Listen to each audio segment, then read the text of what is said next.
Hey guys, welcome back to Halloween week. It's so amazing to have you here with me, just me, no Corvin. I'm doing a solo let's play, and it's called Exmortis 2. I was searching up some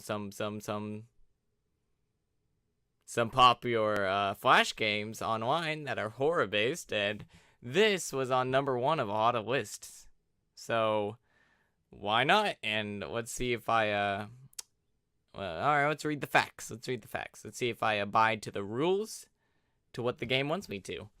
So turn the lights down and the sound up for maximum atmosphere. I do have sound blasting in my ears right now. I mean, there's no sound, but it's up. It's certainly up. And I do have the lights dim. I can't turn them completely off, or else my webcam would just be dark. You can't see anything. Some sounds used in this game were obtained from actual EVP recordings. I'm not sure what EVP stands for, but I don't think that's good. I don't think that's a good standard. Some images within this game are taken from real haunted locations around Australia. Because Australia is the most haunted place I know. I know a lot of people there. A lot of people do not like it there. Whilst this story stands on its own, certain elements from the original game are referred to within. Please visit newgrounds.com to refresh your... Oh, I'm on newgrounds.com. Sponsor me. Certain scenes are very CPU intensive. Full screen mode is not recommended. Alright, I don't know how to get into full screen mode. So... I guess I'm good there. Due to graphic content and profanity, this title is not recommended for children. So if you're children and you're watching me, keep watching because I love the views. But, and don't worry, I'm here to protect you. I have this game on lockdown. You don't have to be scared around me or this game. Especially me, though. So if you see me walking down the street, don't be afraid. I'm not a bad guy. This title is not recommended for children. Okay. I'm not a child. I just turned 17, almost an adult. I'm fine. I'm doing good. You know what? Let's get into this.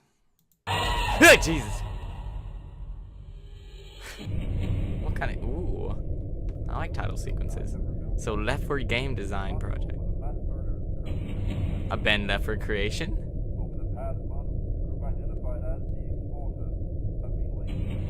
Sound and music by Kirdian Rhymes. Oh, I said that wrong. No way to go back down. The letters just vanished.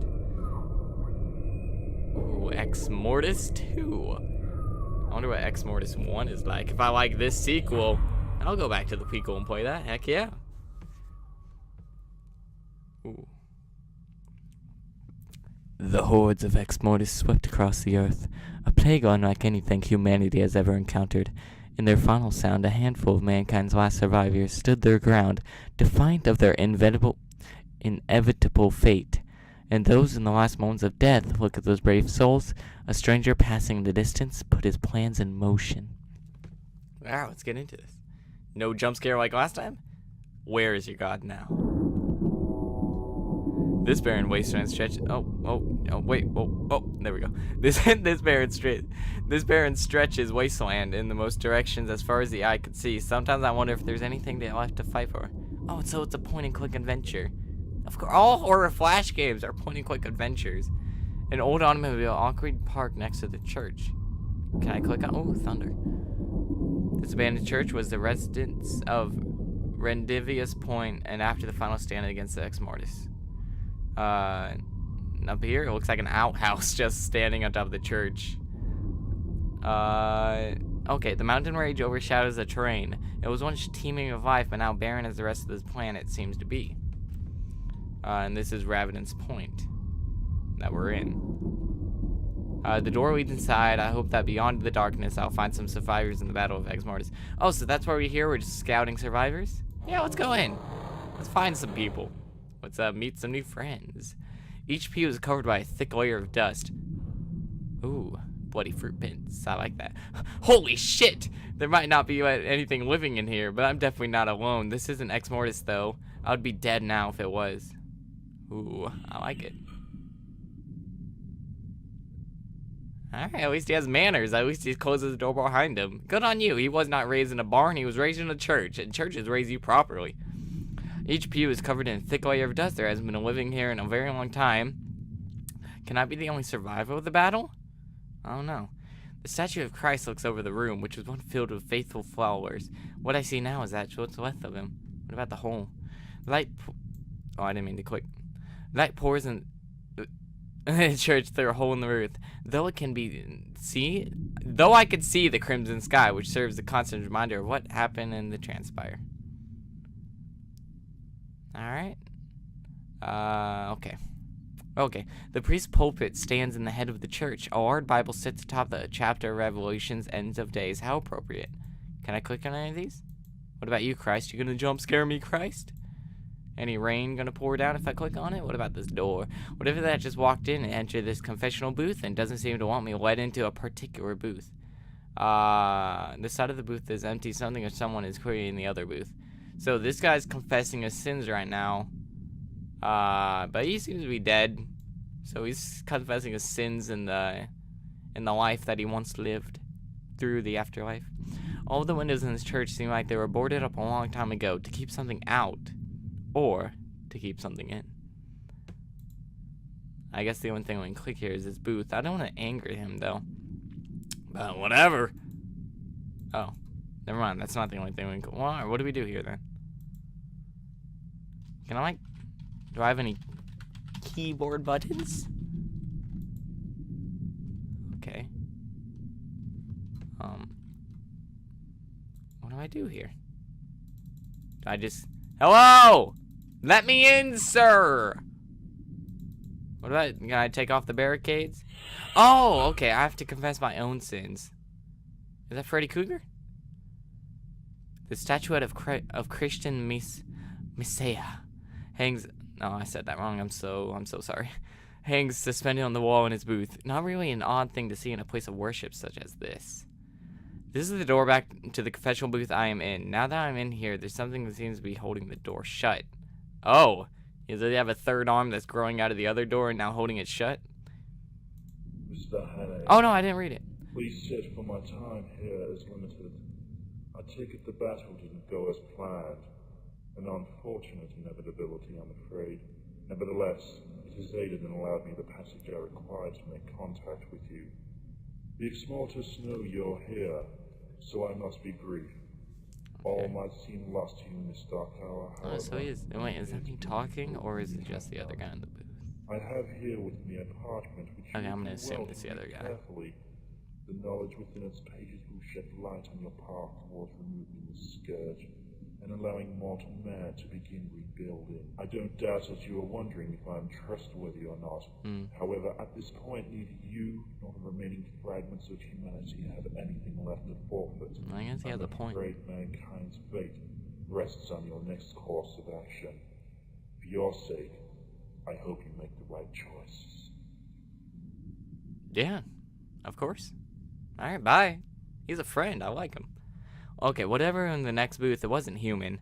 Everything he spoke of made sense. I guess we really have no choice but to trust him for now. He doesn't come back, and now he's not holding me in. He just wanted to give me a little speech. A little saying of how I'm not gonna live. How everything I'm doing. Okay, is this booth that thing was? The door seems to be working now. What secrets did you hide? Oh, you scribbled on the walls, I see. Or is that spider webs? Or is it hay? Who knows? Hey, what's this? A pile of bound papers rests on the stools. This must be the parchment the entity implored. I examine. What's this, though? A vile stench hangs in the air that was trapped by this enclosed booth. If I can't see that entity, at least next time, I'll know I can smell him coming. Yeah, let's read this. The Prophecy of the Hand. Ooh. One night I dreamed. A darkness once dormant, patiently waiting, now emerging from the shadows. A light growing brighter from the beyond the dark chasm, wrapping around the pillar stained with ancient symbols. Many millions of shrieks and screams engulfed me where I stood and went, until I felt the burn rise up from the floor and it too consumed me. My soul ripped from the shell it was fighting became a pathway. It became a link between the ancient world and my reality. Unspeakable monstrosities crossed over and began devouring every living thing. And then a fiend of unspeakable size and malveillance looked at me and smiled as he crossed to my world.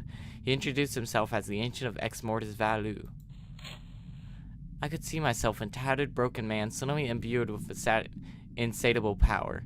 I felt sudden to drive to destroy all that I knew and return it all to how it was before the light and life. I saw myself at the hand of Exmortis. I saw that was and what. I saw what was, what is, and what will be.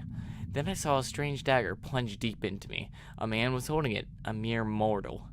And something else was in the shadows. But then the darkness took me as I fell to my knees and the pathway crumbled, my soul lost forever. I don't dare dream against my fear of what the horrors await. Property of Lokier Fields Ranch. The Lokier Fields Ranch, I know that place. It's not far from here, but though Exmortis fast approaching, how am I going to get there in time? Okay. I can just go down now. Alright, can I leave? Oh, how do I leave?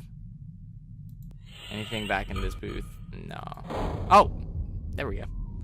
This door leads back to the church. It seems to be locked behind me. Besides, from the look at the approaching clouds, I shall be leaving very quickly. Is that just backgrounds, or are they actually gonna come? Oh, fuck. Those fast-moving clouds only mean one thing. They're coming for me. It's not the chat. I don't have much time. Oh, crap. Wait, do I actually not have much time? The tracks on the ground indicated rust bucket of the car still works as old as it is. I need a key to start. I wish I knew how I had the thing. At the top of the house of the fields. Probably abandoned long ago, or else they're full of corpses, just like if I don't get far away from here as possible. How do I go? I need to hotwire it? Oh, a coat hanger. Running is not gonna help. The Exmortis will be on in flash. I have 30 seconds. Fuck, fuck, fuck. Fuck, fuck, fuck. Oh my god, how do I get out? How do I use it? How do I use it? I use the coat hanger in the clouds. What the heck would I do? What, a key? Where'd you come from? What happened? Crap, I didn't know this was gonna be a stressful time-based game. Ooh. Xavier's Legacy. Sorry. Alright, I feel like, okay. It's not time-based anymore, I'm good. This is the Lockshire Fields Ranch, the document the church led me to. What possible significance does this place have in the scheme of things? The door leads inside. I don't know if it waits for me. I don't know what awaits for me inside or what I'm even looking for. I have a feeling I don't have to wait long to find out. What is this locker? Oh, wait. Okay, no, that's what I read. This land was probably grass from far away. Yeah, grass as far as I could see, but now everything else had died under the cruel red sky. No ominous fast approaching the clouds. It seems I managed to outrun the Exmortis. I'm sure it won't take long to find me again, though. Alright, let's go inside. Oh. Oh! This picture fell from the wall when the door slammed shut behind me. Really? I didn't really hear it slam shut. I just kind of nudged it. I nudged it back into place. But yeah, I'll take this picture. Is something going to happen to it? Like, is it going to transform into something else? It seems to be a very old portrait of a man and a small girl. Perhaps a previous occupant in this place? Alright, nothing changes. When I click on it again. This door is somewhat dissimilar to the one on my right, but it seems to be in working order. This double-sided doors reach back to an adjacent hall. If I take my place from the outside, it is correct. The stairs lead up to a second level. They're not really covered in too much dust, so it seems this place only recently been occupied. So do I have 3 choice ways to go now? I'll take higher ground. I don't like higher ground. Hello! Sorry to disturb you, sir. I just want to go back down. Oh, these stairs lead back down the lobby. Okay. Now I want to go back out there. I do want to disturb you. A door to my immediate right leads to an adjacent room.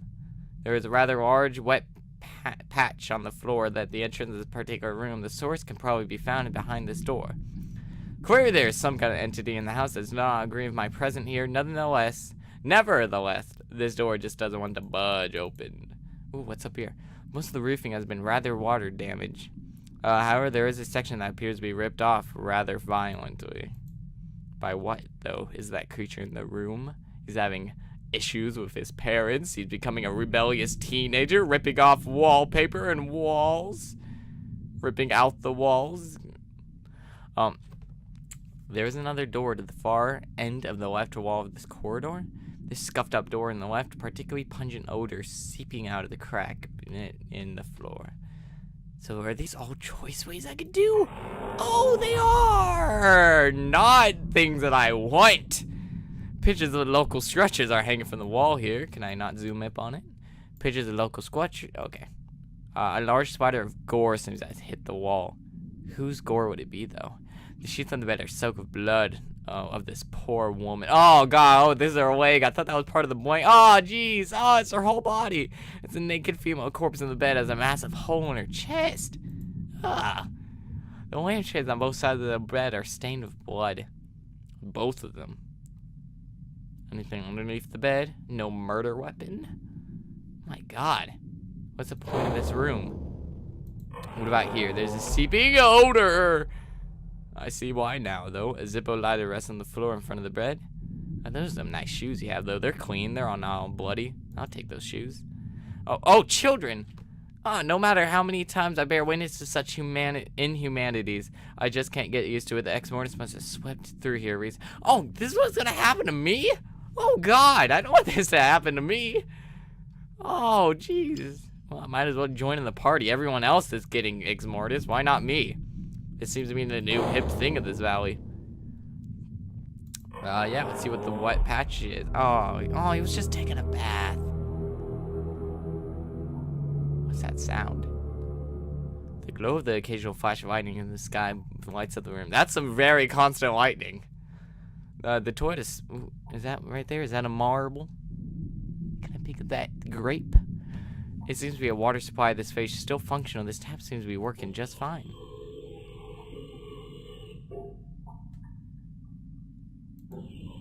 Okay, it's just the sound.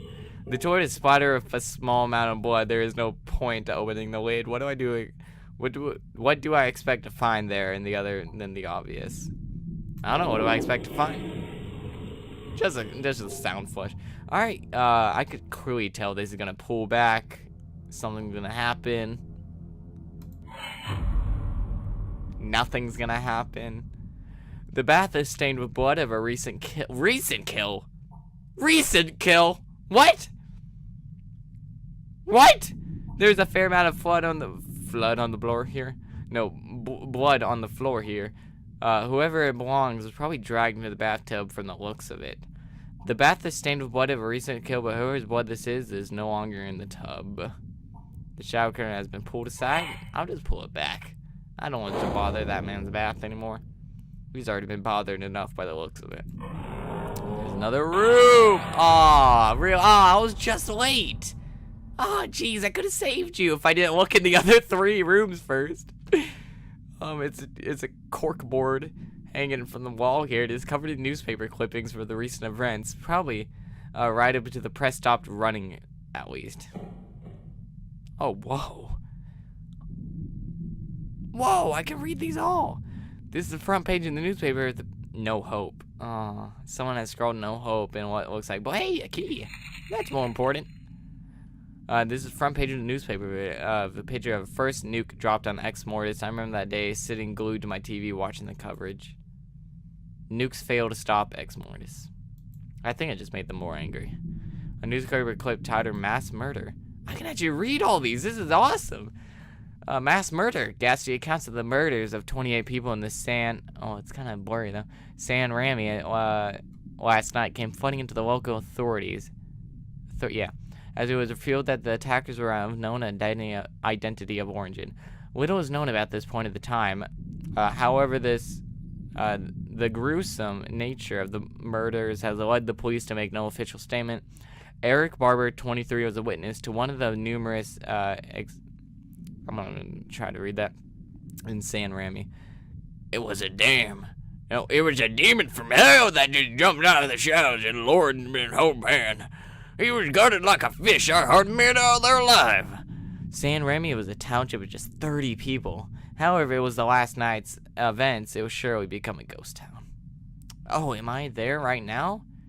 That would probably make sense. No, I don't think. All right, I think there's just a bunch of different towns. 500 killed as township in New Hunter burns.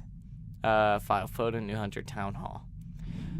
Surrounding rural communities of New Hunter are in shock today as revealed as an estimate 500 people were gruesomely killed by assistance. Local enforcement authorities were abundant that the recent state of murder is not an increase in the vegetation due to similar killings in surrounding towns, making it a valuable ground on a daily basis.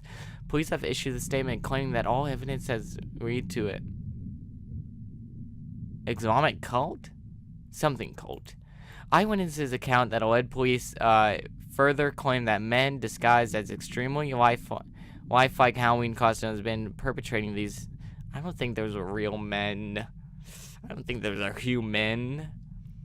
Rather monster men. From these further accounts, these murders not to be gender or race specific. There's no clear pattern of comic method of execution. At this point, local authorities being light-ripped about the specific details of these murders.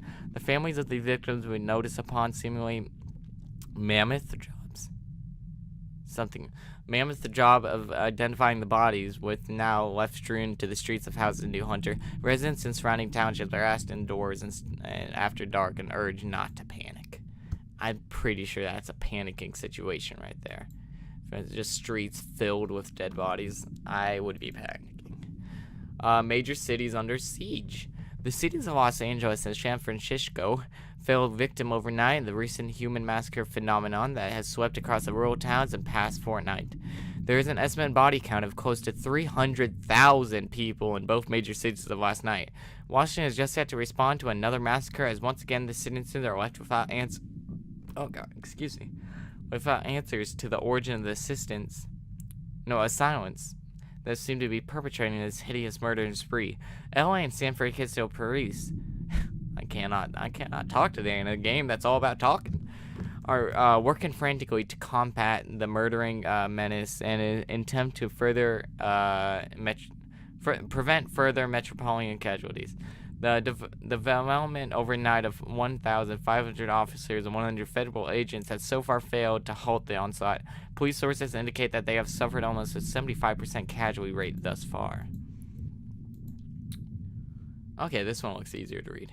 Exmortis Judgment Day? Oh, Judgment Day. That would make sense. Exmortis will mention the name of these self-appointed executioners of humanity enough to send a shiver down anyone's spine. There isn't a soul left among us as an answer to this plague or genocide. Our police and army have crumbled and turned to death like lambs of slaughter. Our family and loved ones have been butchered. Our land, our trees, and animals will and die under this new red sky. We are familiar with the images of our major cities in ruin, gutted by the horde of demons and supernatural entities. Whilst other countries look in shock and horror, yet confident in their own isolation of this cruel fate. But now reports of similar extinctions in China, Russia, and many European countries. This isn't destruction in America. This is the extinction of mankind. This is Judgment Day. Okay, I think I have the picture here. I'm not going to read the rest. It literally is no hope for the world. But apparently lots of hope for me, since I somehow made it out this far already. I'm a badass. That's all I can say. The apparition I just saw looking out this window, what could she be looking at? All I can see is the scorched earth and distant horizon. The blood of a little girl stains the wall and floor here. She didn't even see it coming. I can feel her melancholy presence in this room. Alright, we got our key that we came here for, I guess. Oh god, I forgot we're in this house. I guess that's everything. Now it's either a decision of, oh, never mind. Still hasn't changed. How'd you get back on the wall, though? Did I put you up on the wall myself? If that's so, then I'm a very generous guy. Yeah, I'll go over here. There's someone under there. Someone in there. The panel for the crawler plates has pulled off and popped off against the corridor wall. Strange. I don't want to go in there yet. I'm not going in there yet. The door at the end of the corridor seems to be unlocked, but is being blocked from the other side by something. I don't think a key would actually help in this situation. Wait, how do I drag things? Oh, I got a lighter. I can go in there and just light.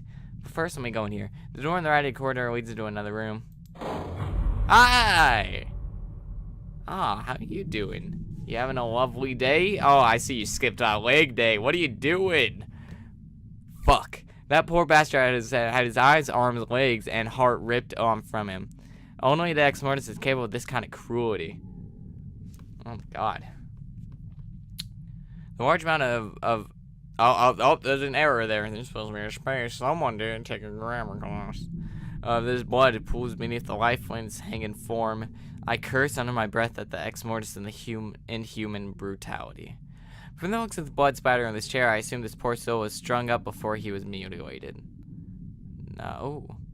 This beam is in the center of the room the man hangs from and doesn't even seem to be bowing slightly from the weight of his lifeless torso. That is sad. Anything here, though, I can collect from you? What were you hiding? You were in this room for a reason. The set of shelves are littered with ornaments and various fine dining instruments left by the former occupants of this house. I can't open it? Alright. Too fine to open. I wonder to myself, what's more ghastly, the sight of this poor soul being here, or the crimson sky I could see out this window? Oh, this lamp used to serve a purpose, but now it's just a mere reminder of life and luxury I once had. Flashes of lightning and claps of thunder still shake the barren landscapes through this curtain. Alright. So let's go in here. Let's use our lighter.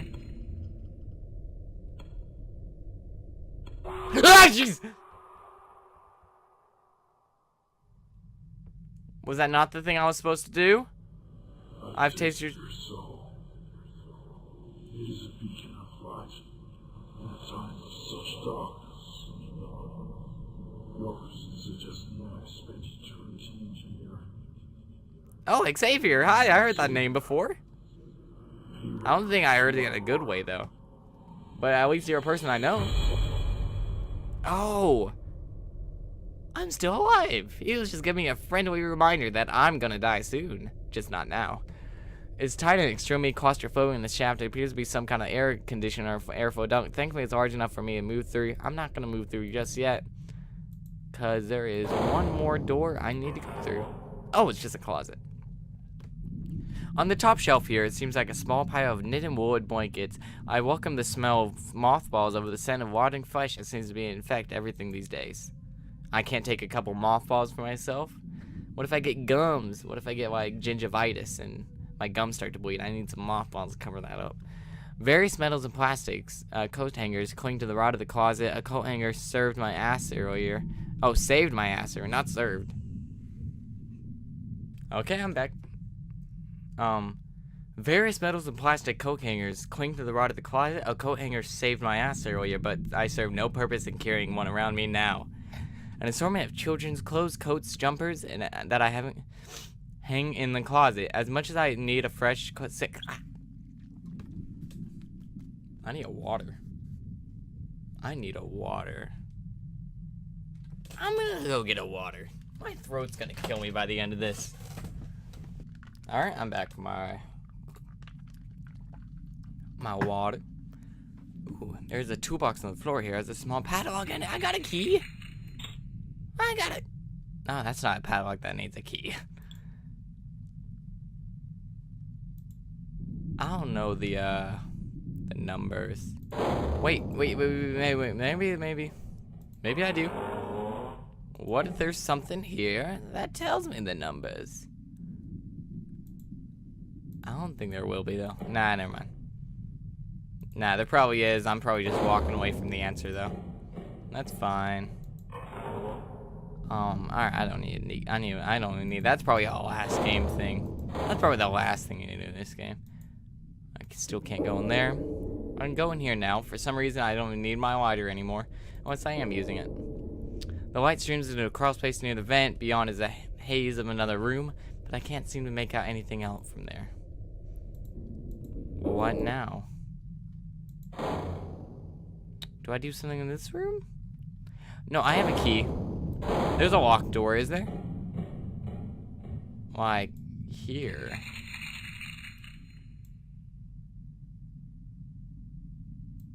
Oh. Is it not locked? It's just not budged. Okay. Alright, you're the dead children. Where do I go? I can't go back outside of the house. That's not a thing I can do. Do I have to figure out the padlock? I feel like I have to figure out the padlock. I probably have to figure out the padlock.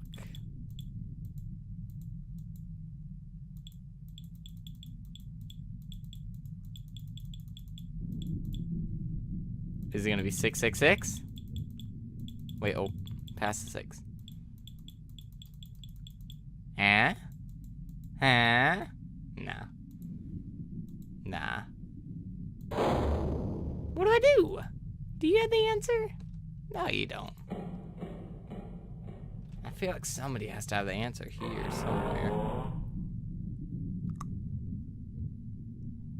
That's a small cupboard. Oh! Oh, what's this? 20th of January. Well, I got to digging around the dusty old cellar today, and I came across a whole heap of weathered-bound books with each and every page blank. So I thought to myself I might as well just put one of them to good uses. I guess I got myself a new diary to use. It is quite remarkable how good the condition of these books are, considering how old they look. It continually surprises me the amount of handy items I find in this place. I know this place has been under my care of my relatives for 100 years, but I would think that in some time somebody would have taken the time to go through the old crap from the previous occupants of this place. In any case, the unpacking process is almost complete. It seems a little weird that my wife, kids, and I are now living in old Chunkle's ROE ranch. What did I? Old Chunkle Ark. Alright. It's been years since I've seen the last set foot in this place before he passed on. Jordan and I never really got so well, so I was certainly surprised when he left this place to me in his will. I wonder what he meant by only you can understand the ranch, and if you can't first, you learn to. Certainly seems like the last cryptic jab at me for the on the grave. Anna is settling in okay. I had to do one hell of a lot of talking to her around so she can move into moving away from the city. She wasn't going to go without a fight, but I think she's finally happy she broke away from her hard dead-end job and kind of looking forward to the simpler life out here in the sticks. Ooh, this is a full diary. The kids have always been keen for change, so it didn't take much to make them see this new fresh start. I think the thought of having horses, cows, and chickens to look after made me forget that they will be roaming together for the first 3 weeks. Until I can get the rooms at the end of the halls empty out, cleaned and converted to a top-quality living quarters. Well, I got a lot of work here ahead of me in the next few months, but I feel good. It was a good choice. A welcome change, and I just hope Anna relaxes to her new home. I just got a fair amount of work done today. I finally finished up fencing around the southern field, but the oddest thing happened to me as I was finishing up.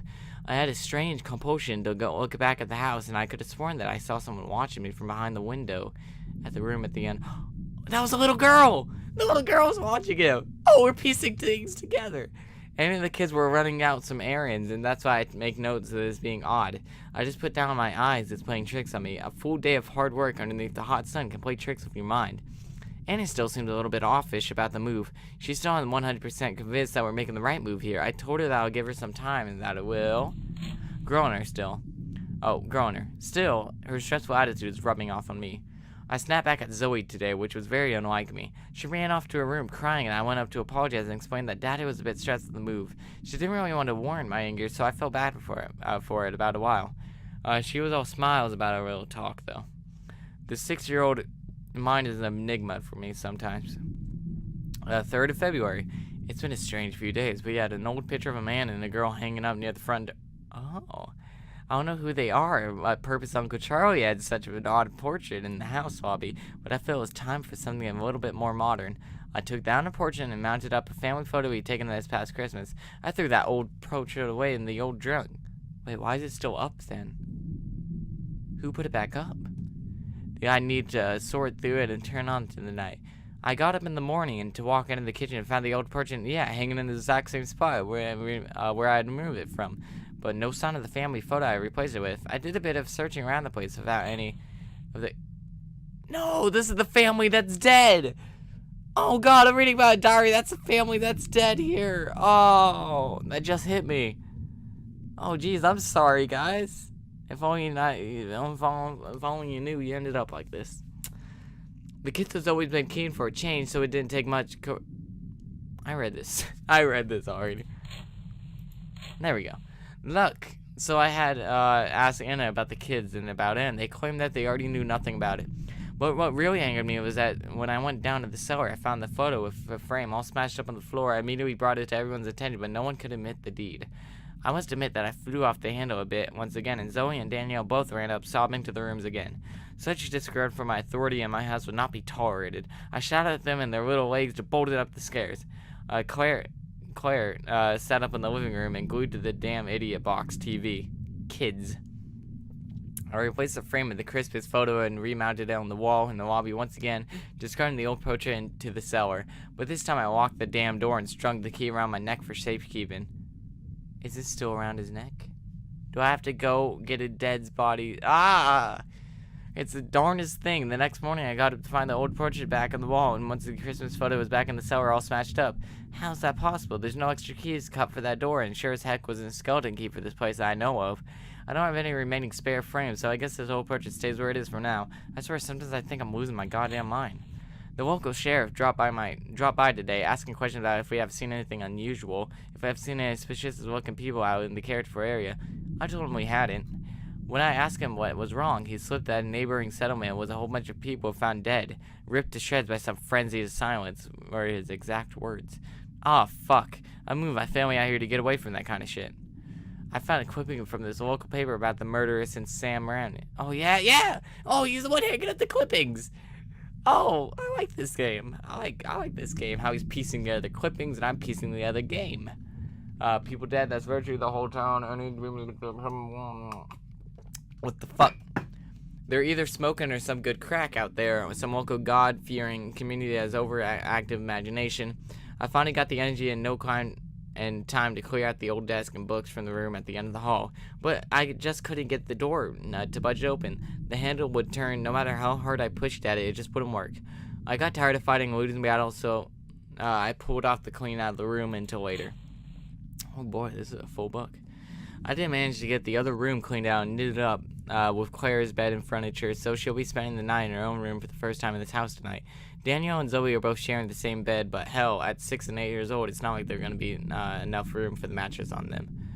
And another for their first house, Anna and I made love this morning. I think she's finally coming around about the move, although I do think that murders in San Remi has left her shaken a little.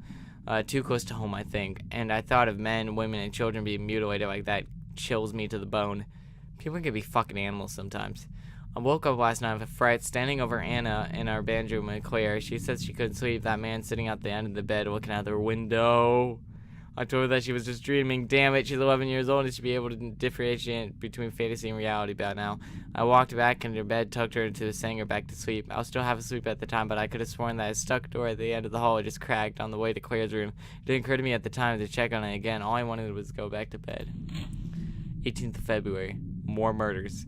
Local news broadcast mentioned that more people are now mysteriously killed. Now a town further away has been hit, now virtually wiped out just as San Remi had. What is going on in this world for shit like this to happen? Out here in all places. I didn't mention anything to Anna about the new lot of murders. There's no use in making her any jitterier than what she already is. Besides, now she's finally relaxed a little and now we're getting some sort of semblance of normality back in our sex lives. If anything, she's become a little bit more energetic and enthusiastic than she's ever been when it comes to that. Claire's still having problems sleeping. She keeps talking off a man about her bed, looking out to the back of her window. Anna and I are taking turns at babying her back to sleep each night. Anna is sure that with the time she'll get used to her room and won't be an issue with much longer. I certainly hope she's right. All I could do with uninterrupted sleep for the first time in a while, especially with the amount of work I'm doing during the day on the ranch. I need as much sleep as I can to save my energy for dealing with the damn horses. They seem to be very spooked of late, a pattern of stubbornness that I can do without. The 23rd of February. The sunset was amazing today. It was the most beautiful pinkish red sky that I have ever seen. Anna and I sat on the top of the door and toasted with a couple of glasses of Chardonnay. Simply stunning. That damn door just won't move. I tried oiling it, removing the latching, chiseling the frame, and kicking the fucking thing down. I'm getting over it really quickly I'm this close to scaling the outside of the wall to break the window to climb in. Claire has taken turn for the worse. Even though she's not complaining about her mysterious man on the bed, she has basically shut down. The most conversational I can get out of her is an occasional grunt, and she spends most of the day sitting in front of the television when she's not in school. She's always looked so tired and unwell. If this continues for much longer, I'm gonna have to take her to see a doctor. 26th February, new hunter, 500 dead. This is very concerning. These murders are not slowing up. If anything, they're increasing at an exponential rate. Police have no further information of what silence is probably being of some sort of satanic cult. It all sounds rather vague to me. I know it's selfish of me, but the positive thing to come from is that the spree of murders seem to have been moving away from us here. But I know that doesn't make us safe. I cut the clipping out in the newspaper and put it with the other I had in the original San Remi killings. I don't know why, but I have this morbid fascination with these recent events. Maybe it's because it's so close to home. Something else that I've noticed recently is that the daytime sky isn't as blue as it's supposed to be. Almost purple in appearance at times. The sunsets of late are amazing though, but I'm starting to miss the familiar blue hue of the daytime sky. The 2nd of March. I spoke to Claire today and I got the semi-coherent response from her. It's the first sustainable conversation that I had with her in quite a while. Anna noticed that her bed seemed to be undisturbed last night, almost as if she didn't sleep in it. And it convinced me to buy a gun today. Whoa. I'm definitely not a gun person, which seems odd considering that I'm running a virtual farm here, but the protection of my family goes against these martyring killers. It seems like the only sane thing to do.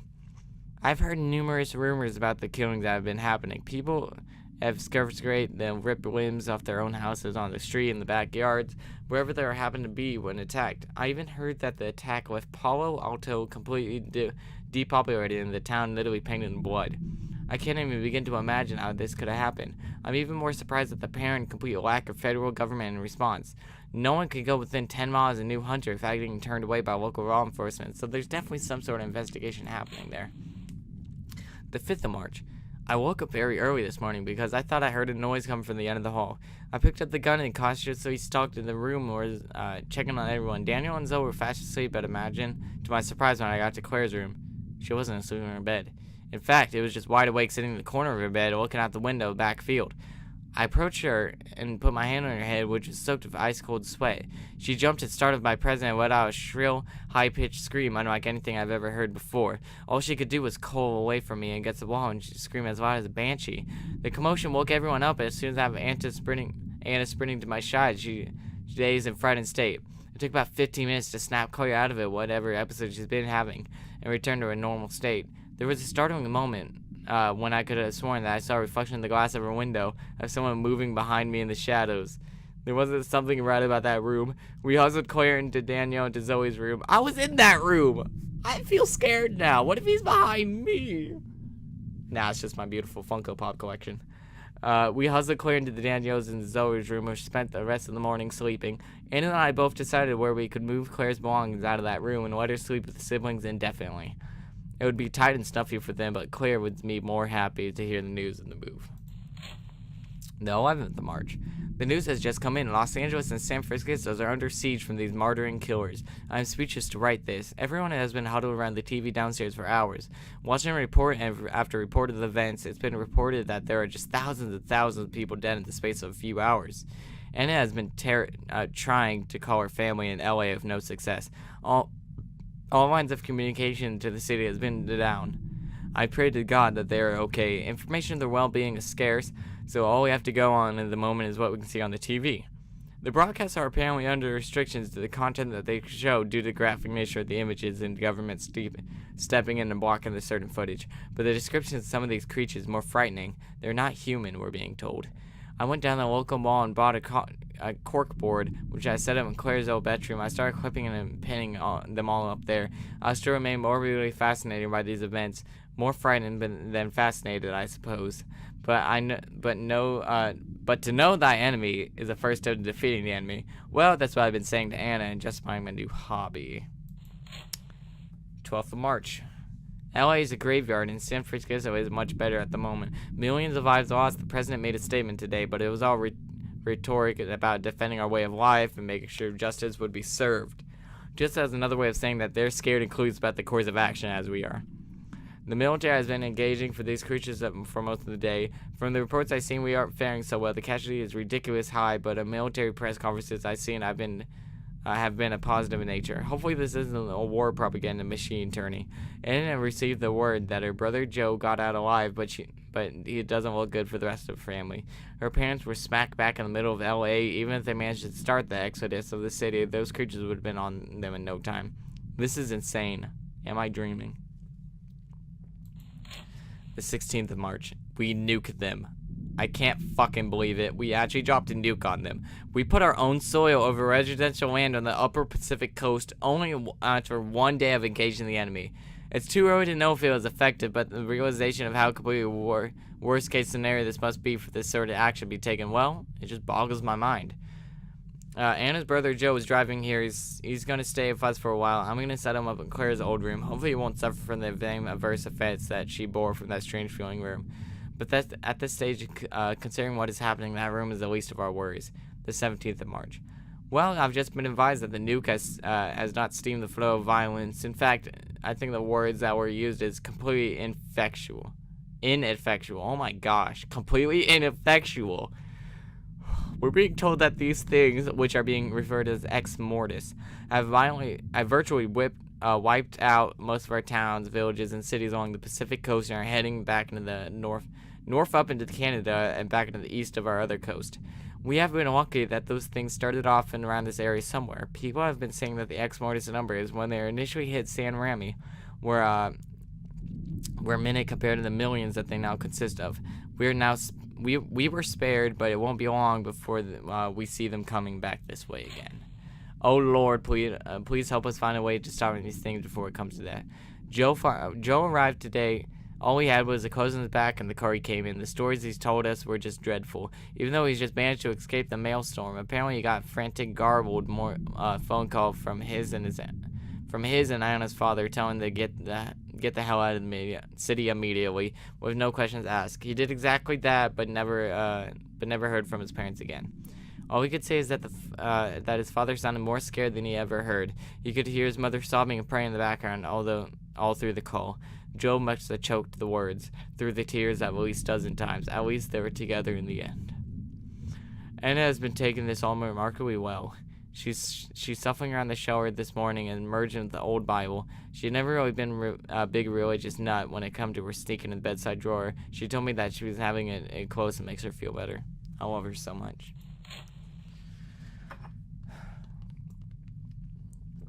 The 18th of March. Sometimes something has Joe scared something has Joe scared more than he was when he arrived. He won't even talk about it, but he is evident when it doesn't come to sleep in Claire's old room again.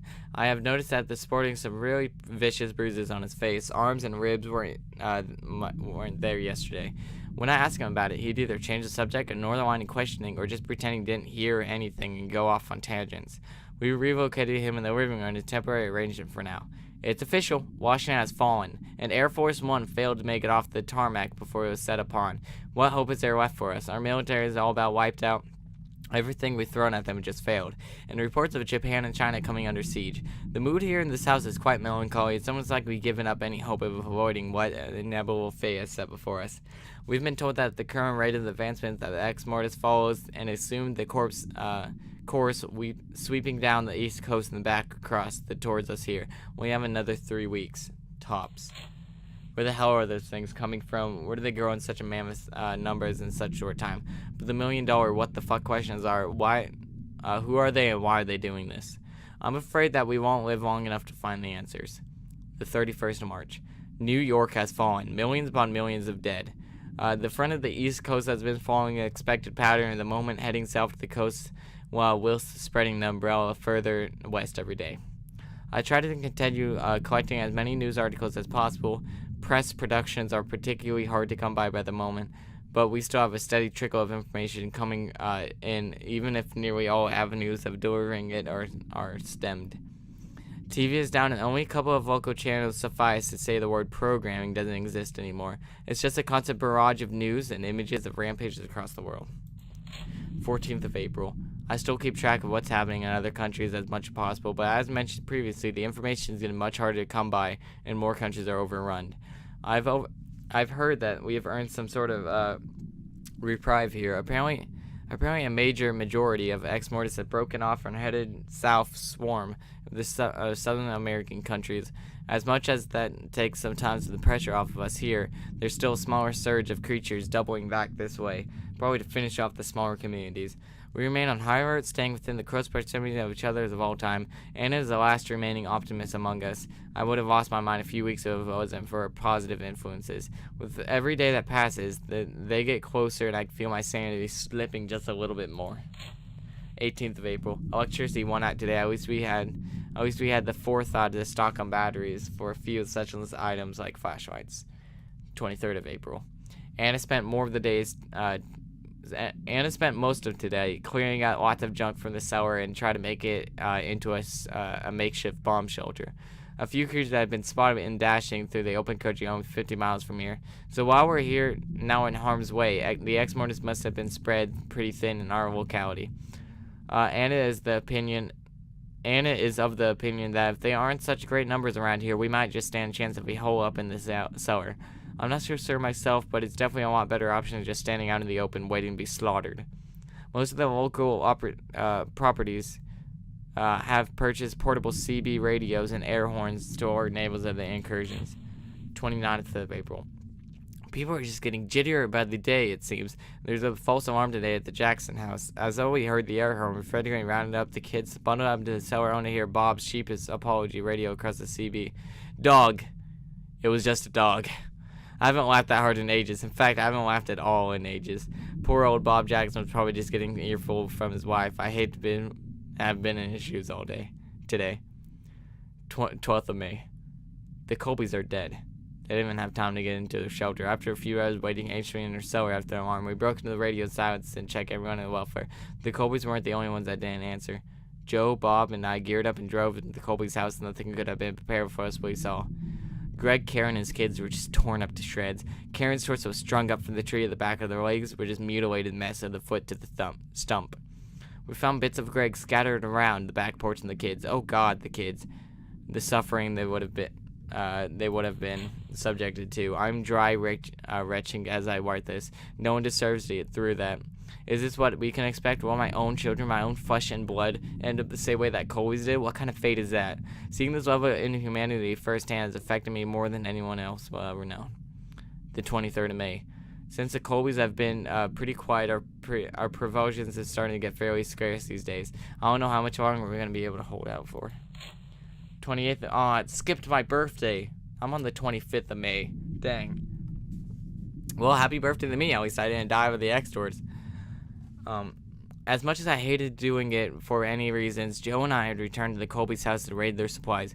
We managed to scavenge enough provisions to help us get going for another few weeks at the least. But beyond that, I'm unsure what else we'll do.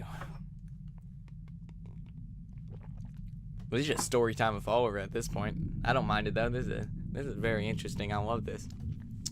The 9th of June.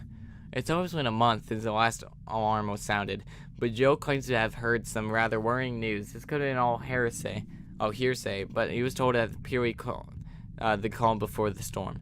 Joe was told further inland, but rather a large horde of creatures had been slowly heading eastwards. Over the past few nights, I've noticed a distant buildup of strange clouds hanging onto the edge of the horizon. I fear that we don't have much time left.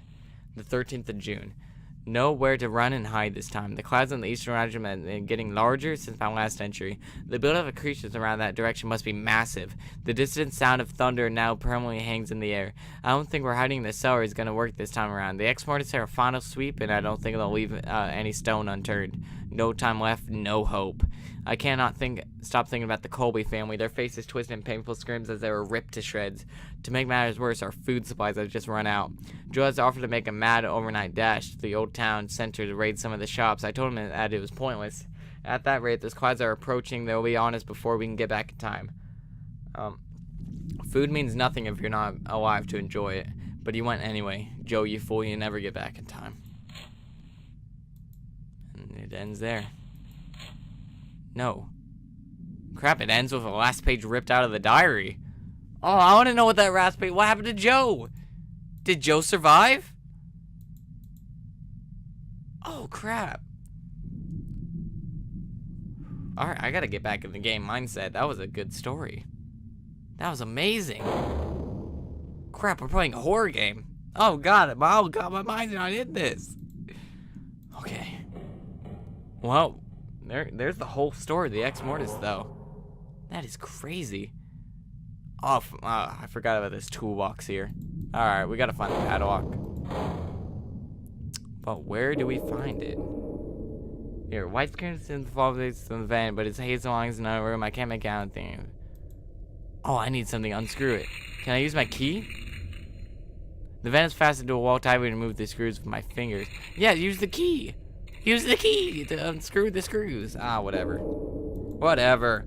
You're not as smart as me. The main character's not as smart as the real character playing the game. Do I have to burn them? No. Why would I do that? That would be inhuman of me. Then again, might as well just burn down this house. Am I right? Who knows what's living here? Who knows what is in here? Like, what the heck is also here? Like, there's also like other entities besides Exmortis. It's weird. Seriously, can I use the key on this? Like, that's not possible. Oh. What's this? Sudoku. Erase. I don't know how to play Sudoku.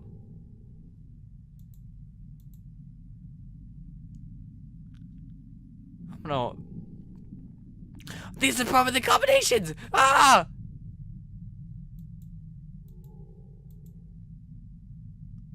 Oh, I need to learn up how to play Sudoku.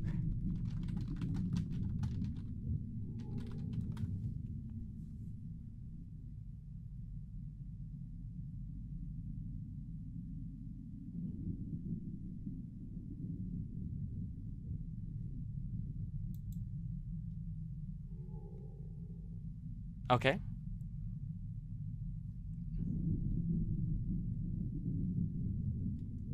How to play Sudoku.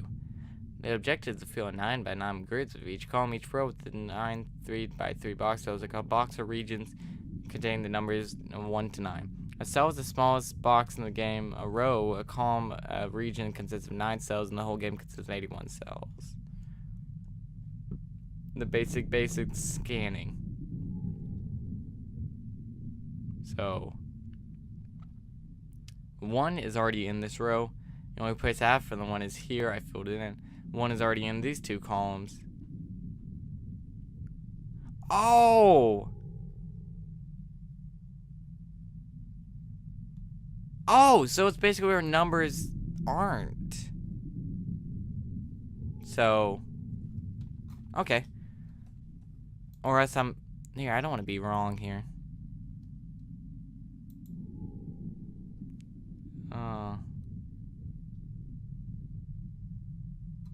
I don't know.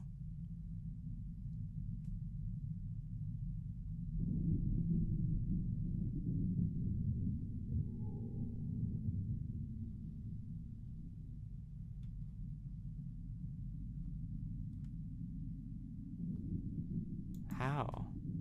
Oh, wait. Wait, there's a guy that said it's simple.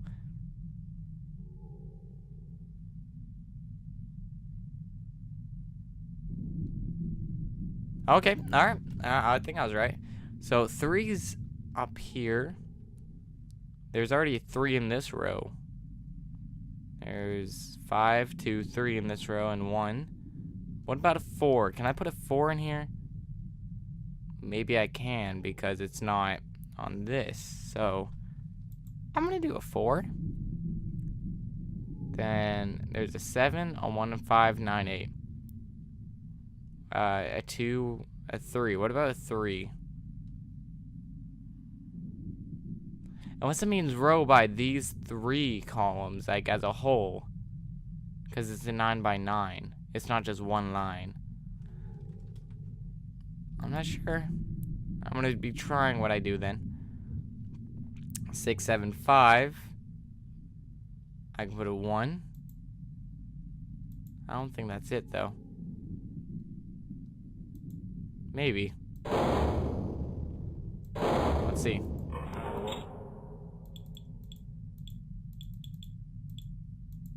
No, I wasn't right. Alright, here, let me do it by the 3x3 method then. Here, erase entries. Okay, and everything's in the middle. So we have 5. Here, what number? Oh, but don't we have one of every number? 1, 2, 3, 4, 5. Oh, there's no 6. Yeah, no 6, 7, 8, 9. Oh.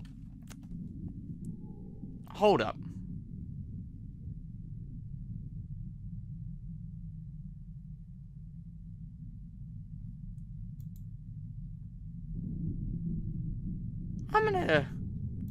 I'm gonna watch a YouTube video. What's the password? No English. Password. How to solve a Sudoku game. Sudoku is a one-rule puzzle game that can be either satisfyingly simple or deceptively difficult. You will need a Sudoku puzzle, a pencil, and an eraser. Step 1. Understand the pattern of a Sudoku puzzle. Cells where an individual number goes are called squares. Squares are then sectioned off in groups of 9 to create boxes. A Sudoku puzzle has a total of 81 squares and 9 boxes. They create a 3-box by 3-box grid. Many Sudoku puzzles have dark lines separating the 9 3-square by 3-square boxes for easy identification. Step 2. To solve a Sudoku puzzle, each row of 9 squares must contain the numbers 1 through 9. Each column must also contain the numbers 1 through 9, and each box must contain the numbers 1 through 9. Oh. Oh dear. No row, column, or box. Oh dear. Alright. So each row must contain 1 through 9. Oh, I get it now. I know how to Sudoku. Alright. This is gonna take some concentration. Because I haven't read my newspaper this morning, so this is some good brain exercise for late at night. I guess we could actually cycle through. We don't have to solve the puzzle. We did. Let's leave that a 4 for now. Let's say that 3. That's a 1. Alright, we already said that's a no. What about that's a 6? 3-1. No? An 8-3-1. Yes! Oh! Oh, I'm a Sudoku master! Ah, I did it on my own! Oh. And it's somewhere the children's clothes go. Oh, I should probably open up the toolbox. There's just so many tools in this case. There's a screwdriver. A screwdriver! Yeah, is that it though? Oh, we can just keep opening and closing it now. Oh, that's rad! Oh, that's rad! Progression! Oh, we can open it now. Ooh. Oh, I love the screw animation with that. Oh, I just have 3 of them going on at once. Now let's bust this thing open. Oh, God! Like you had your head busted open. With a gun. Oh. Alright, we're back in this now. This is just the kitchen sink. There is nothing special from the looks of it. I can turn it on like the other ones. It does not wake you up, though. You're a heavy sleeper. Any drawers I can open? What about this rag? Nah. Probably clean it to use up his blood. A blooded gun lies on the table next to his corpse. It appears that the weapons he used to take his own life. The gun is loaded with 5 bullets. I'll take that. No. Oh, I gotta shoot things! I don't want this to be a shooting and a point-and-click game. Oh, I'm not good at either. The overhead lights used to be electrical, but have since been converted to house small candles since the grid went out, I presume. The door leads outside in the back of the place. Things probably won't be any safer than out here. That's probably what I need the gun for. If a nuke doesn't stop these monsters, why would a gun stop these monsters? That doesn't make sense. This urn is filled with what I assume to be ashes. The former resident here, Charles, is engraved on the exterior. Oh, I can't take Charles with me. The body of this man slumped over the table. From the looks of it, a self-inflicted gun wounded the damage. Oh. This window looks outside of the north. Nothing else to see. Numerous rotting animals littering the field. Crap. So I guess the only way I have to go is outside. Oh, wait. Go back to the hallway. I can't use that at the moment. It seems to be wedged. Ah, dang. Yeah. This is where I die. Or not. Or is there a time limit? Or not? The rear of this place has torn up the other doors. One hell of a horde of creatures must have torn up this place in a frenzy recently. Yeah, I would say.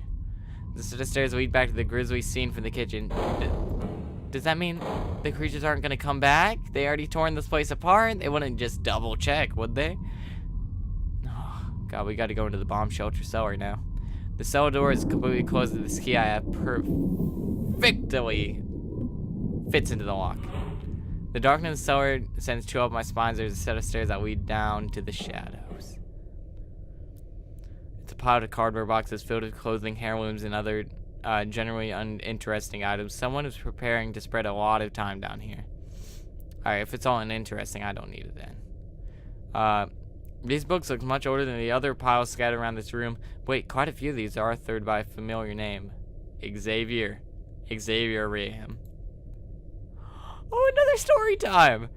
Vetus Hostilius Exmortis by Xavier Raham. In 1902! How old are these guys? Oh, cursive. That's gonna be harder to read. I can't even read regular writing. My dear reader, many years have passed since I cast my thought. Oh my God, why do that looks like a backwards C? I thought on the memories of my demons. For my stories of captive's torment, years of tortured labor step one aside of the constant threat of lunacy. Indeed, I pain to recall the torment endured by those years around the end of my young daughter Gwen's life. For she has lost my blade, and it pains me deeply, however, as much as my hand was forced by them. My captors, yes, the demons that was haunted by my house, the possession of my poor daughter, they turned her into a puppet, held by her soul for ransom in return for the translation of the text titled The Book of Exmortis. The curse I did was that they wanted, however, I feel that such works will come with dire consequences, if not for I, then certainly for mankind. When they returned from her to me for a mere minute, only to take her away from me again, I realized that Gwen was gone and never to return. I suppose in my way I wasn't killing my daughter, I was killing the demons that took hold of her. I digress. The purpose of my penning for this text is not to elevate the pain memories I carry with me, nor is it to gain unwarranted sympathy for my internal plight. I ultimately utilize this medium to serve a dire warning to whatever years humanity we as a species are left on this earth. An unspeakable evil resides in the hills, not in the half-day's trek from my current abode here in Locktier Fields. I have witnessed firsthand of what the cruelty of the entities and I come to know as the Exmortis. I can only further elaborate the threat that these things pose on humanity.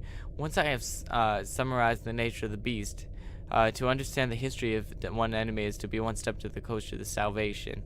Hey, this guy gets it. This guy is basically the same guy as the guy upstairs. He was doing the same tactic. The following is a summation of the Book of Exmortis. Oh, okay. Oh, good. Normal writing. The ancient Domian War. In time before life and light, corporeal beings did roam our lands, ruling over the small and less powerful sentients.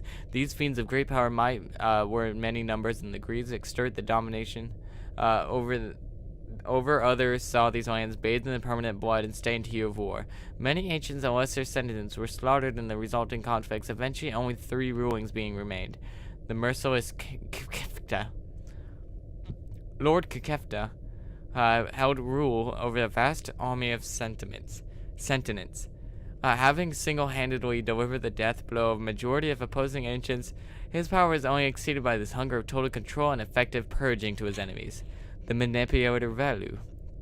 While Lord Valu's armies were no means comparable in size to his opponents, they fought with great ferocity and unwavering loyalty to his rule, and to believe that he had gift over influence the others that made it almost impossible to remove oneself from his service. He was considered the general's general, the Tetian Azrael.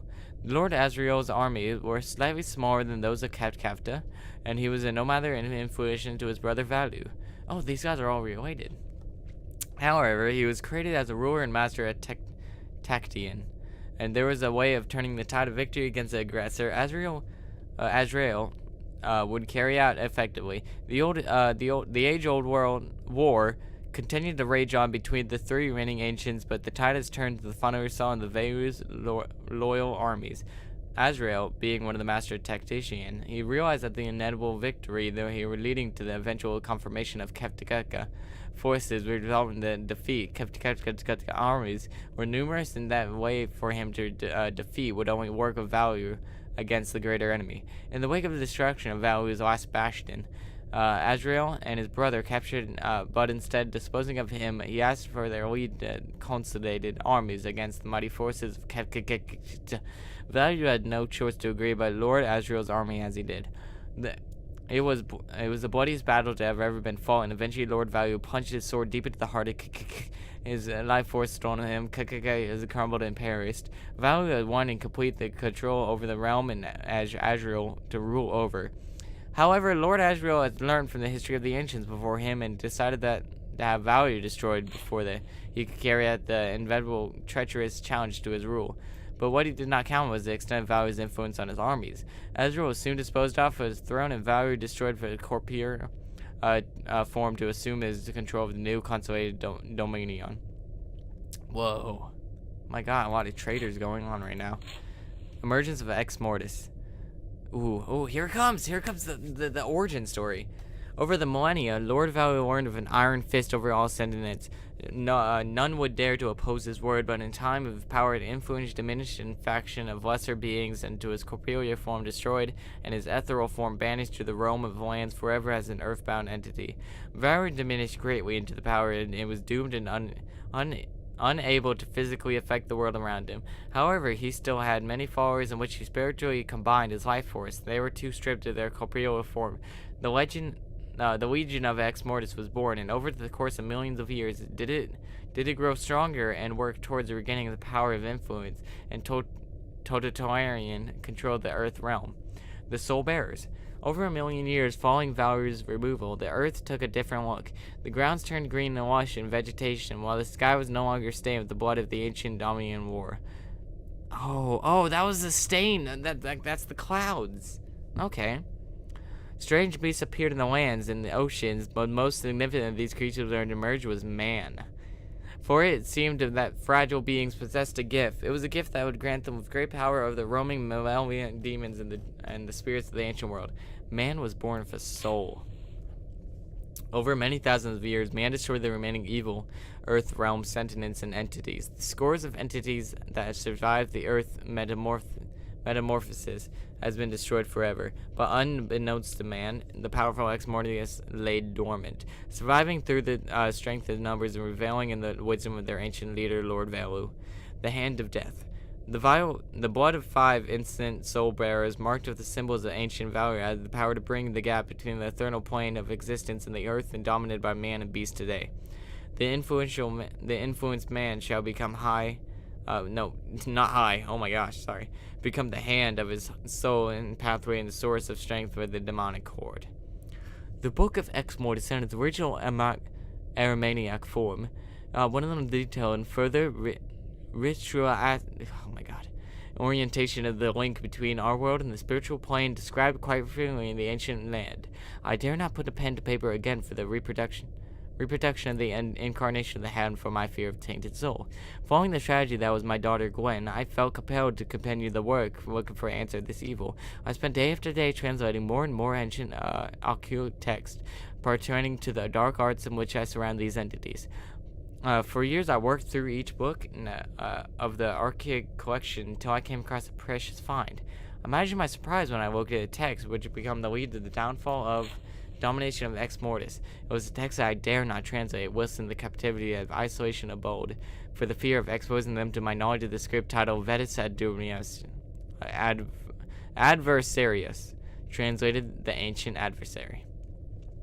Over time, I worked to shake in their attention. When I finally broke free, I fled from the wilderness and returned to civilization, eventually relocating here to a beautiful Lockshire Fields homestead. It was here that I began to unravel the work, and I was forced to complete the demonic Exmortis. I had managed to escape with one text that aided my pursuit to the right and the wrong. I've been an integral part of it.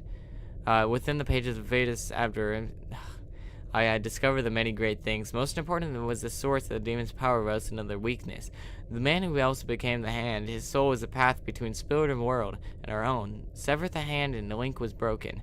From Vetus Adversarius, The door is unlocked by the blood of 5 protected by the fiends that were once dead now. Alive by the circle of blood from the dark ancient rite of mortal man shakes the ultimate Oh, I got water. I forgot about this. It's just been sitting here.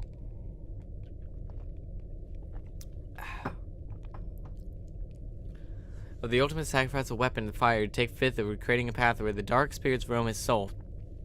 Will pass through the ethereal gate and beyond his lies God-given fate. A dagger of faith is thou never sever the hand of mortality pierced by the soul-bearing man. The light of the path cut off from the land, reducing the scourge to fire, ash, and sand. For many years I have studied the passage from every possible angle. I have noted that the blood of 5, once again prominent in creating the link between our physical world and the spirit realm.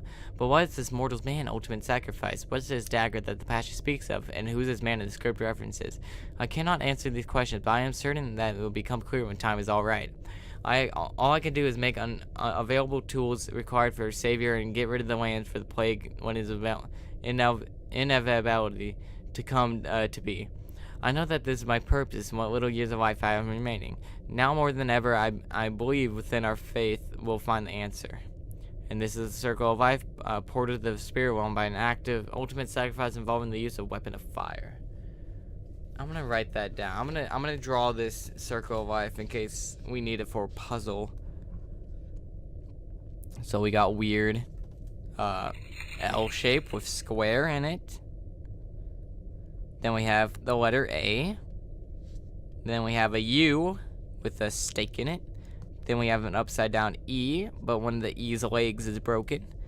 And then we have an F with 2 little arms coming out of it. And involving the use of fire. I have a lighter. Am I gonna be the one to open up the gate? That'll be exciting. Oh, and that's it. Alright, that was a good read. A hot water tank and gas cylinder reach at the far end of the cellar. Unfortunately, a warm shower is out of this question as both units are no longer functional. The large polymer bottle in the ground here is empty, but from the smell of it probably once filled with petroleum. No, nice foundation work. I'm glad it forked out the doors that my old house done by professionals. Ha! Not really that matters much now. Who am I? Wait. I lived here? Oh! Am I the man in the photo? Probably not.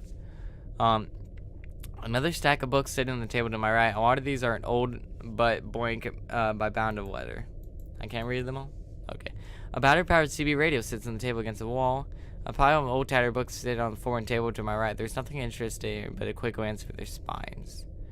Another cardboard box lies to my right. This one filled with cables, various electronic devices. All of them are useless unless the power of magic is restored. Are we gonna have to restore the power? Pipes of all sizes run unelegantly through the roof here. It looks like some unplanned additions to amenities that has been made over time. Nice foundation work. Pipes of all sizes. Oh, never mind. A hot water. Alright, is that it? CB radio. There we go. How do I access this? How do I... Okay, I turned the power on. That's probably the first thing you're supposed to do.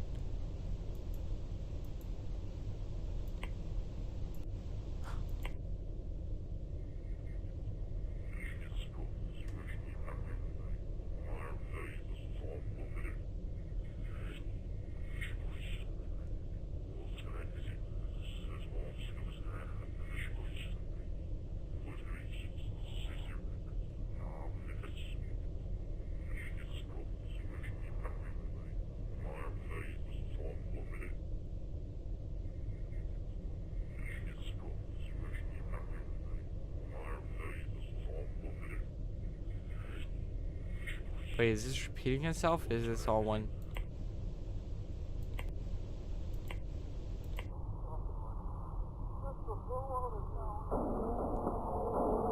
What the heck happened? Alright. I guess I can just keep cycling through.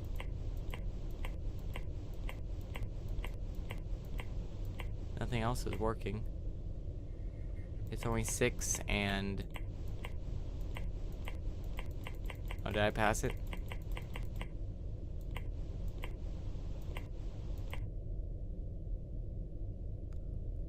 Okay, 10's just not working anymore.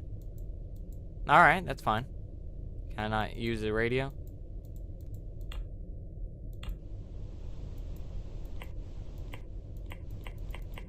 Yeah, okay, you're not gonna reset yourself.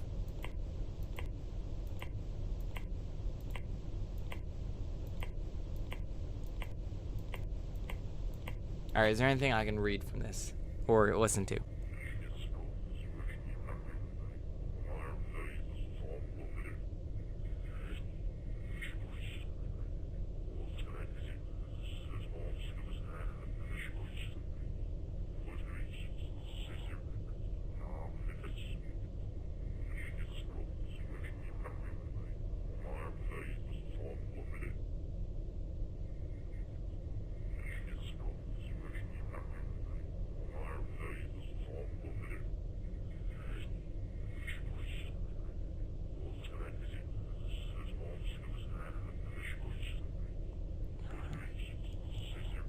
No, I think it's all backwards, actually.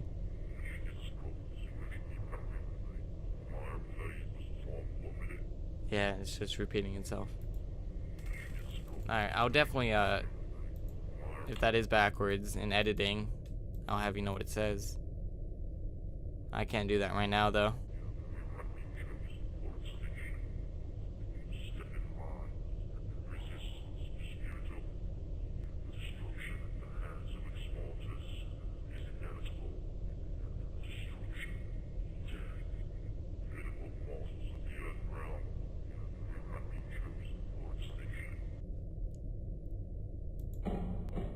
Ah!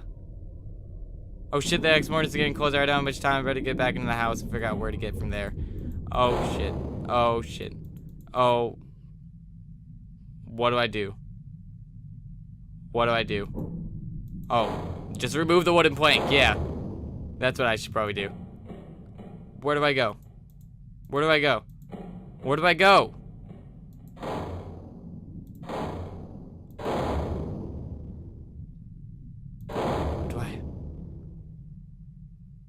Am I still on a time limit? I don't know what's going on.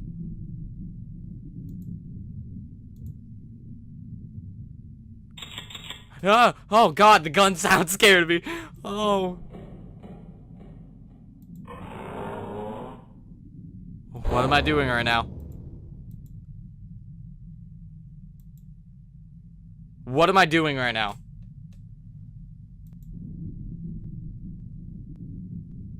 The last few pages of the diary. Where? Oh my god, that one's at the table. Oh, no. Oh, I don't know what I'm doing. 14th of June. It is done.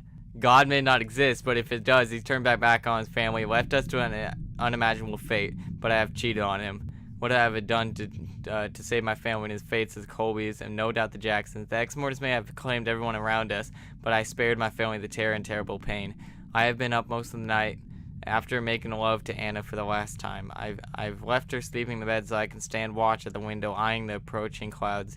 I knew they were coming for us. The distant sounds of panic air horns filled the night sky. It wasn't going to be long before they'd be on our front doorstep. I decided then and there. The first sound of light, I would take my beautiful light into the Trojan life before they could. No! At 5:30 a.m., I kissed Anna for the final time. She awoke with a smile. But when she spied the guns in my hand, she stood up bolt upright, but it was too late. I moved the kid's bedroom, only to find Danielle still asleep. I ran my fingers through his soft brown hair before, Daniel. I've been saying Danielle. Oh my gosh, I thought that was a girl the whole time. I ran my fingers through his soft brown hair before shooting him once in the head. I moved towards the end of the, before I spotted Claire standing at the window in some kind of trance watching the clouds. I took aim before she could even react. I sprayed her blood in the bedroom. Oh! Oh, that was the little girl at the window! Her own father! Zoe, my little Zoe, it pained me most to do it to her. I found her cowered in the corner of the bathroom, crying little blue eyes out. I swung open the door, and when she saw it was me, she lit up like Christmas tree. She cried and flung her arms toward my legs, asking what happened. She thought that the Exmortis finally come for her. I told her not to worry and that she should wash her hands. When she turned back from me in the sink, that's when I shot her. They slumped back to the ground. She was still breathing. No, I couldn't let her suffer. I dragged her to the bath. So all the blood wasn't even the Exmortis. It was just this father.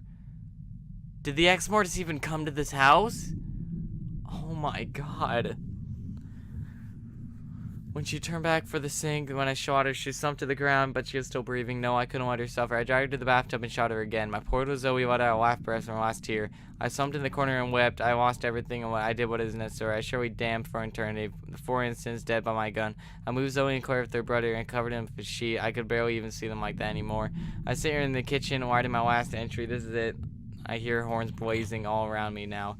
The clouds are right on top of my house. I can hear screaming of echoings across the land. Not all of them are human. I never dreamed the end would come like this. I can see a car coming over the hill in my distance. My god, it's Joe. He's still alive, but it makes no difference. Something has opened up my front door. I can hear them come for me. I have no time. I have barricaded the kitchen door. It should have bought me enough time to take this final step.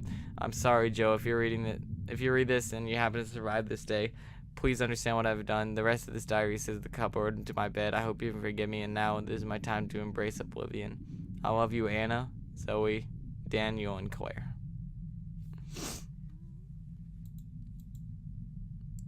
Wow. Well, I'm glad I read that, but that did not get me anywhere further in progression. So just back to this. Once I find it out, I'm gonna close this out. Okay, there's an old CB radio right here. I tinker around with it, spooky sound effects. Many of the sounds in this game are from real EVP recordings. Some are found within the use of the CB radio. Once you're done fooling around, damn kids, dick back to close the radio off. There's a pile of books behind the box to the left. Original fonts from the original game. Is those books when happening Xavier? I read those. Click back to close and go back to the cellar exit. You see the rising in the cellar hatch. The clouds roll over. Oh shit, they're getting closer. Click the hatch to return back to the house. Navigate your way back to the bedroom and the naked girl in the bed. And oh, the book you read in the cellar finished the word within fires is reported in the Bible. It's time to take this now. This. Oh. Okay. Alright. Sorry, walkthrough. You're gone now.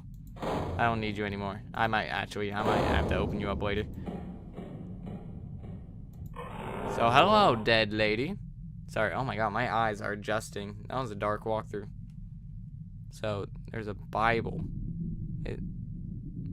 That's a lampshade.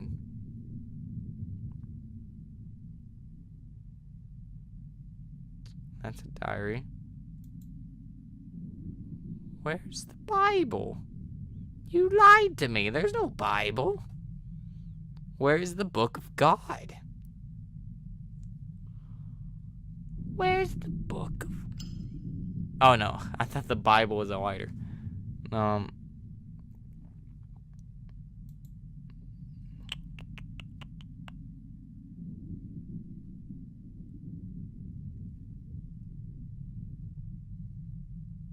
I blind?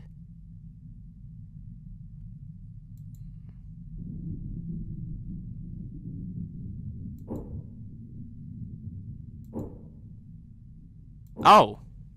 Oh. Oh. Oh. With this dagger, sever the link and the demon horde will fall. Within your faith lies the answer. I have a dagger now. I can't cut you off. What do I... Nah! Die, demon! Quickly, or we don't have much time. Oh, I just click on you. I don't even dagger you. Sacrifice. Oh! Do I have to sacrifice myself? I don't want to sacrifice myself! Oh god, there's a symbol that I drew.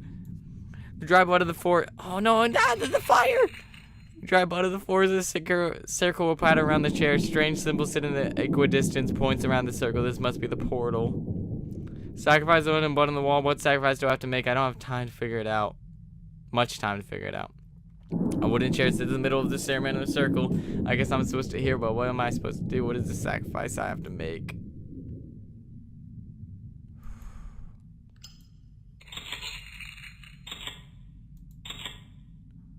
No. A weapon of fire. This gun has taken 4 innocent lives. Oh fuck, I have to take my own life with this gun to the portal. That's the ultimate sacrifice. I'm the 5th innocent. Am I ready to do this?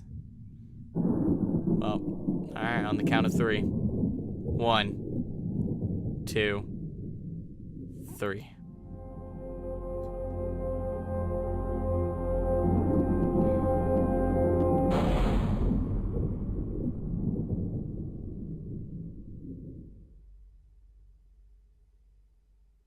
Dominion.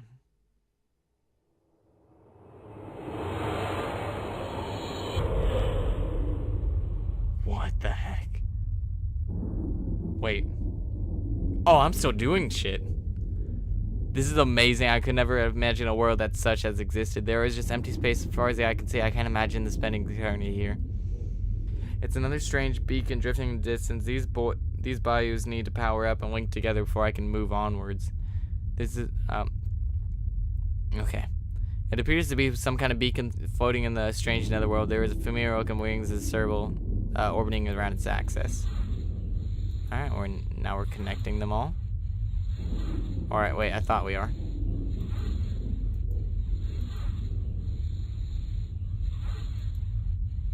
Wait, what am I doing?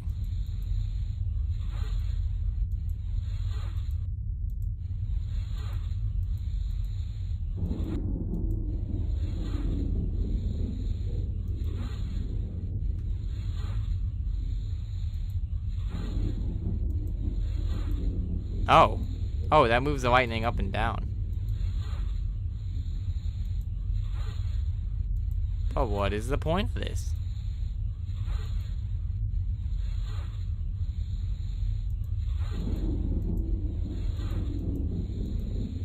Oh?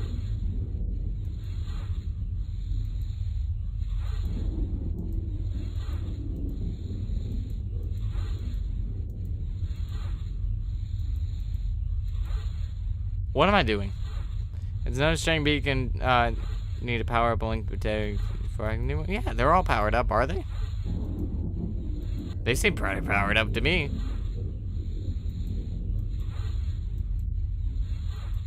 Oh, I did. I don't know what I did.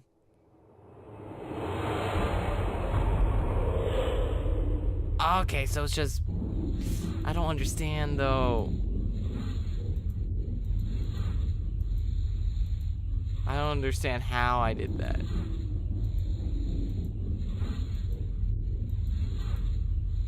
Now it's over there.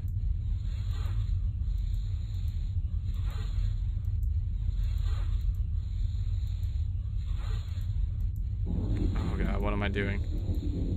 What am I doing? Oh, I'm messing everything up. Oh! Oh! Just 2 more. Alright. Wait. And I got rid of both of them. Dang. Oh. Clicking random things. That works. Alright, yeah.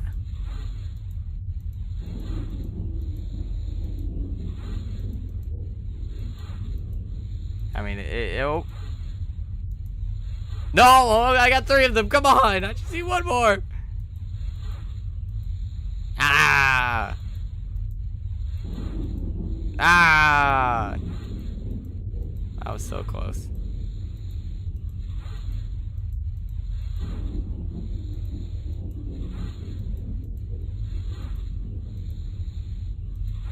I don't understand how. Can I get a grasp? There's probably going to be 1 more harder one after this, and I need to get a grasp on this like right now.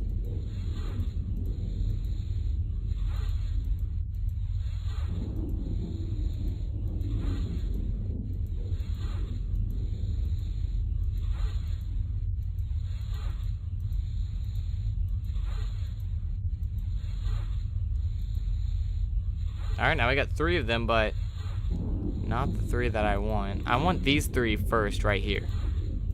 Is there any way I can get these? I probably have to get rid of that one. Now I have this one.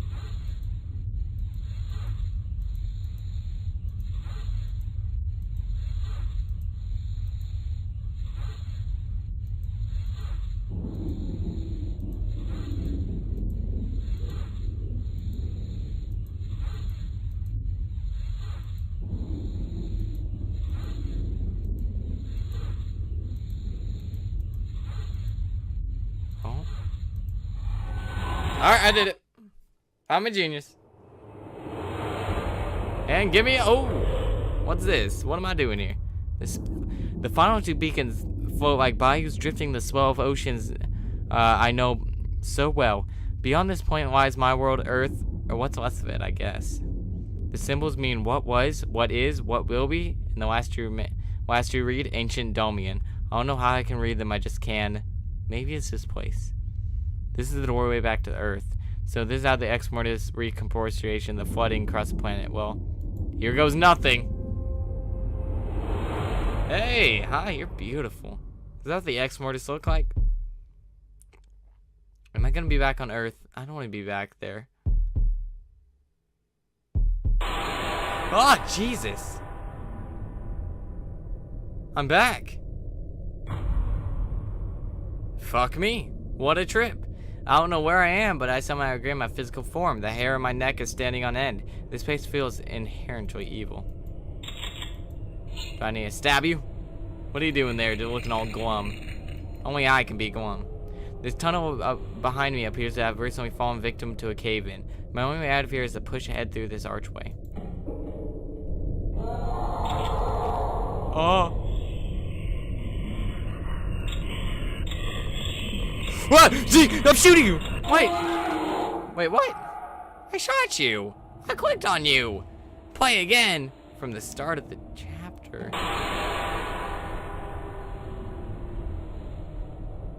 Oh, okay, this is the start of the chapter. Oh, thank God.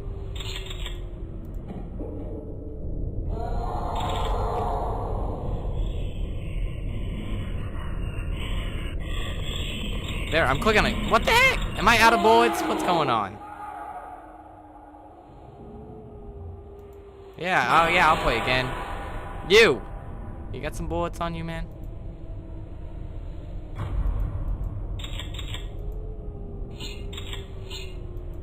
Do I have to use the dagger? No, but he pulls out his gun.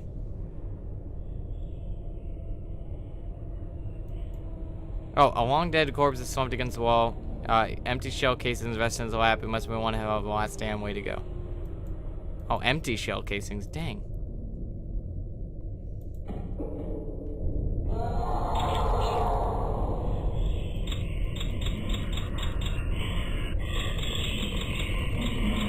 I don't know. This little goblin fucker is just getting me.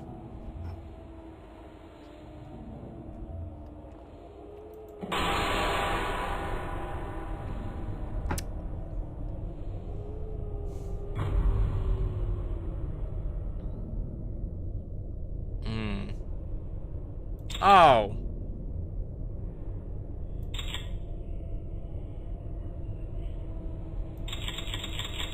Oh, there you go. Do I have the bullets now? Can I actually, shoot them? Come at me. Bam! Come on at me! I am a human! I've been to your realm! I know what you're all about.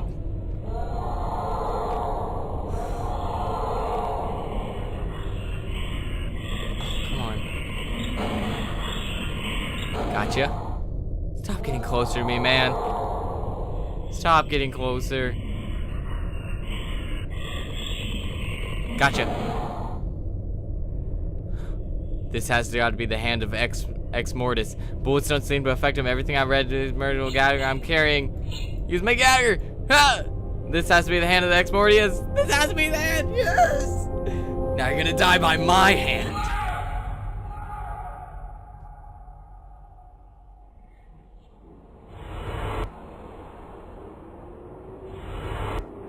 What am I doing?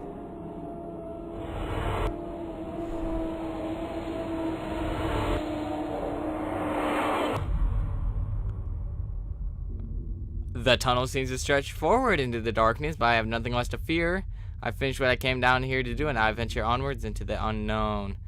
Human remains are scattered throughout the tunnel on both sides. I don't know how they got here, but they've been one hell of a slaughter. Can I now go back for more bullets? I would like those. Oh, God. Another tunnel stretches off into the darkness ahead. I have no where I am and no way of telling how long this tunnel system goes for.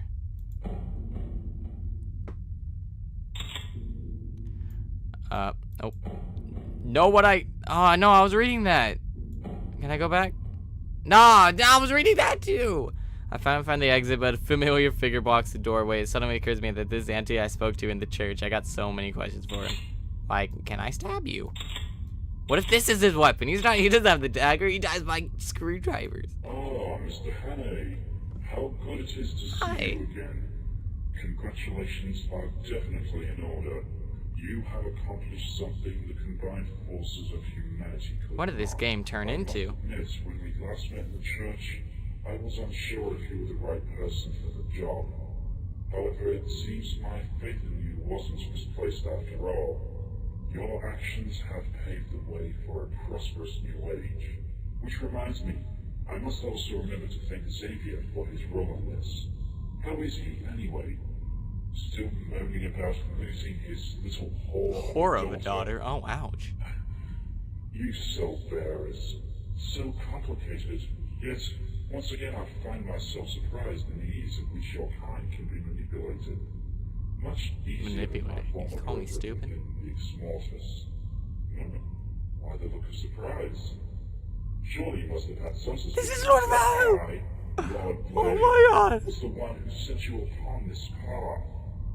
Come now, child. I'm your biggest fan. Fellow Exmortis deposed me as their leader many eons ago. Wouldn't it be rather unwise to put myself in a position for the same inevitable treachery to take place? Only now do you realize I needed you to remove my enemies and clear the path for my return to rule over a world which has always been rightfully mine. And it certainly seems that you came through for me with flying colors. So, Mr. Hannay, for your role in this, I commend you. Commend me. For your part in this, I applaud you. And for your help in this, I grant you a gift. Gift is it immortality? A quick death. A death? Did I get the bad ending? Created by Ben Lefter. Wow. That was one of the best Flash games I ever played. Not ever played, but best Flash horror games I ever played. That was all creative Photoshop? That's cool. Oh, and Adobe Flash. And Adobe. Okay, not just Photoshop. Alright, I get it now. I was wrong. I'm sorry. Special thanks to Sarah Greason, Jesse Woo, and Akira. And Graham from LazyOasis.com, Jay from JayIsGames.com. And thanks to Newgrounds. Heck yeah, Newgrounds. Good way to support this game. Awesome. So that's it. I just go through some weird demon hell, the spirit realm, and then I die a heroic death by none other than the King Value. Why not? All right. That was. All right. Let me click on this. Never mind. I do not want to click on this. Wow. Yeah, that's it.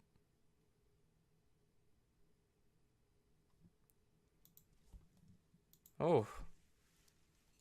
So that was some trip. That was amazing. That was a good story actually. That was a really good story. Wasn't much gameplay. The jump scares weren't really that good. They got me at first because that was just because I was innocent at the time, but then near the end it just felt a little. I would have liked to seen more of the Exmortis, like actually be in a situation of that. Maybe I was with the time limit. I don't think there was a time limit. But other than that, it was good. It was a good point and click adventure. It's a good horror. And with that, I'll see you guys later. Happy Halloween week. And I commend you for staying with me that long. What was this? This is like 2 hours. 2 hours of doing this. And I have homework to do, and I need to do it. Alright. So, bye.